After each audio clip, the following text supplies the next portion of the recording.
L'éthique de l'intelligence artificielle, c'est un sujet énorme et aujourd'hui, on va essayer d'y voir un peu plus clair, de dépasser les gros titres pour comprendre les vrais enjeux. On commence fort, avec une idée un peu à contre-courant. La thèse ici, c'est que la grande peur de l'IA super intelligente qui anéantirait l'humanité, eh bien cette peur serait en fait un écran de fumée pour nous cacher des problèmes bien plus actuels. Alors, pour bien comprendre où sont les vrais problèmes, il faut d'abord déconstruire un peu cette panique ambiante. En fait, il y a deux grandes histoires, deux grandes peurs qui dominent tout le débat public. Voilà, ce sont ces deux peurs-là. D'un côté, on a le scénario catastrophe à la Terminator, la menace dite existentielle, une IA qui deviendrait consciente et prendrait le contrôle. Et de l'autre, une menace qui touche plus directement au portefeuille, celle du remplacement, la grande angoisse que l'automatisation fasse disparaître des millions d'emplois. Et c'est là que ça devient intéressant. L'idée, c'est que pendant qu'on parle de ces scénarios spectaculaires, on passe peut-être complètement à côté des vrais problèmes. Des problèmes qui sont déjà là, bien concrets, et qui nous touchent dès aujourd'hui. Ok, alors, quels sont-ils ces fameux vrais problèmes? Il faut oublier les robots tueurs. Les vrais risques sont beaucoup plus subtils. En fait, ils sont inscrits dans l'ADN même de l'IA actuelle, dans sa technologie. Et c'est ça le point clé. Ces défis éthiques ne tombent pas du ciel. Ils viennent directement de la technique, du machine learning. Le plus connu, c'est le problème de la boîte noire, c'est-à-dire une IA qui prend une décision sans qu'on sache vraiment pourquoi.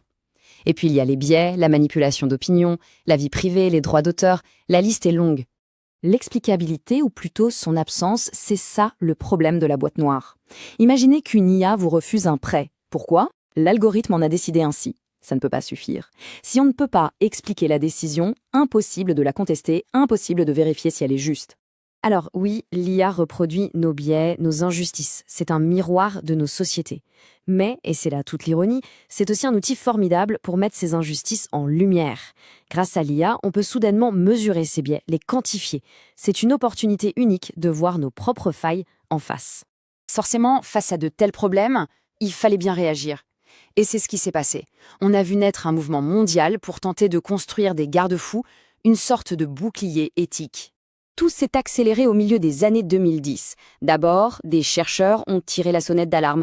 Ensuite, entre 2015 et 2019, on a eu une avalanche de rapports sur l'éthique. Ça venait des gouvernements, des GAFAM, des associations d'ingénieurs.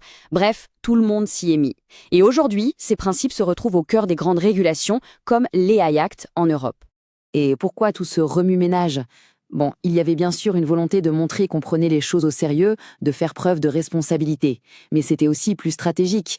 Il s'agissait de poser les bases du débat et, disons-le, d'influencer les futures lois pour éviter qu'elles ne soient trop contraignantes.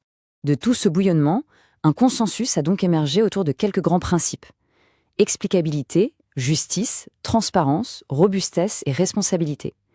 L'idée de fond, c'était de traiter ces problèmes moraux comme des problèmes techniques, qu'on pourrait résoudre avec encore plus de technologie. Sauf que, est-ce que ça marche vraiment? Est-ce qu'on peut réellement traduire un concept aussi humain, aussi nuancé que la justice ou l'équité en de simples lignes de code? C'est là que les choses se corsent.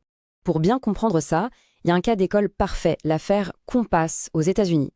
C'est un algorithme qui a été utilisé pour aider la justice à prédire le risque de récidive.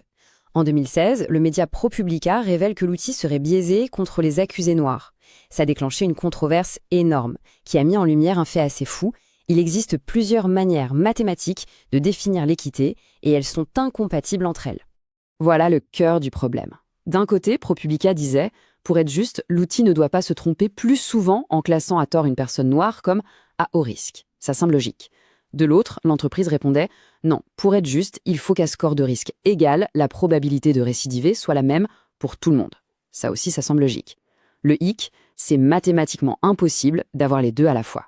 Il faut choisir. Et comme si ça ne suffisait pas, on s'est rendu compte que la précision globale de cet outil n'était que de 60%. 60%. C'est à peine mieux que de lancer une pièce en l'air pour décider de l'avenir de quelqu'un.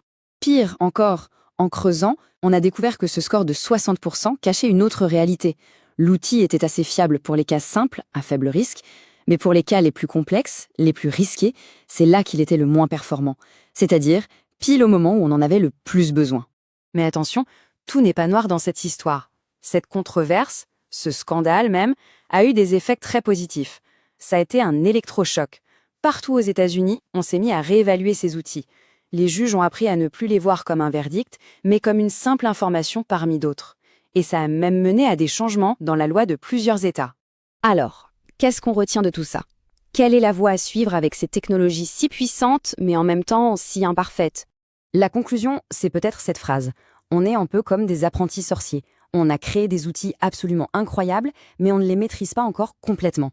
On est dans une phase d'apprentissage collectif, où l'on tâtonne, on ajuste, on adapte nos règles en permanence. Et tout cela nous laisse avec cette immense question. Si on ne peut pas simplement coder l'équité dans une machine, si une solution purement technique ne suffit pas, alors comment fait-on?